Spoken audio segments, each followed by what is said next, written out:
Hi there, and welcome to our follow-up vlog on the differences between hazardous area competency and electrical licensing.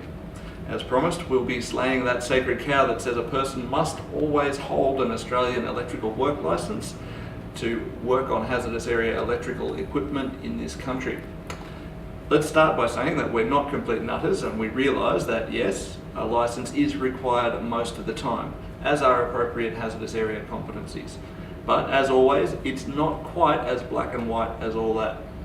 The reason is that the requirement for an electrical licence comes from legislation, while the requirement for competency comes from a standard, ASNZS 60079 Part 14. And sure, the majority of time, they both apply to installations in Australia.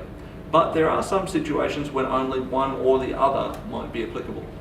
The simplest example is electrical construction work done overseas for Australian projects in module construction yards and so on. Australian standards will apply to the project, so the competency requirement exists, but because the work's outside of Australia, Australian law does not apply and there is no requirement for an electrical licence. Even with work done in Australia, there are subtleties in the legislation which varies from state to state. In most states, a licence is required for work on equipment at voltages higher than extra low voltage, which means that most work on instrumentation, fire and gas systems does not require a licence. But in a hazardous area, 60079 Part 14 will usually still apply, so the competency requirement does exist. So instrumentation techs and fire and gas installers can work on EX equipment and they'll require appropriate hazardous area competencies, and that's why the training pathways for them to obtain those competencies exist.